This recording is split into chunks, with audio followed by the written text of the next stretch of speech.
To update po to update. I'm sorry I have to update you this way. Hindi po ako makalabas sa media because the report so far is that there were agents na sumabay sa media and claiming to be media. So there are now more than 200 sa labas, naka-barricade yung ibang doors. But I will use this medium. Sergeant at Arms, PNP, Marines, dadating si Sec Remulla, please escort them, please allow them in. Dadating po si Sec Remulla ng DILG with one of the PNP. It is not them attacking us. Allow them in, isa-secure daw ang building at tayo. But I just want everyone to know, ito pong grupo na nandito, we're not going to leave each other, we're not going to leave Senator Bato. May agreement na.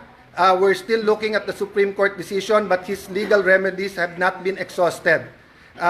Sabi ng Supreme Court, binibigyan ng 3 days to comment. So we are relying on the law, relying on the Constitution, we are relying on the word of the NBI na hindi papasukin ang Senate na walang coordination. But again, nagkaputukan na po dito. We cannot let this pass. So, Osaa, I'm trying to call you. Papasukin nyo po si Secretary Remulla. He's here to help. To update po to update. I'm sorry I have to update you this way. Hindi po ako makalabas sa media because the report so far is that there were agents na sumabay sa media and claiming to be media. So there are now more than 200 sa labas, naka-barricade yung ibang doors. But I will use this medium. Sergeant at Arms, PNP, Marines, dadating si Sec Remulla, please escort them, please allow them in.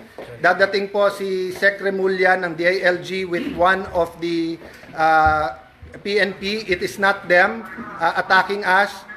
Allow them in, isa-secure daw ang building at tayo. But I just want everyone to know, ito pong grupo na nandito, we're not going to leave each other, we're not going to leave Senator Bato.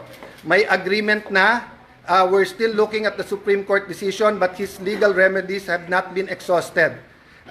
Sabi ng Supreme Court, binibigyan ng 3 days to comment.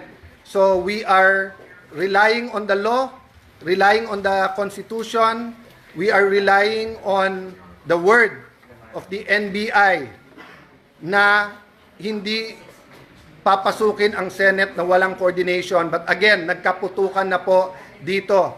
We cannot let this pass. So, Osaa, I'm trying to call you. Papasukin nyo po si Secretary Remulla. He's here to help.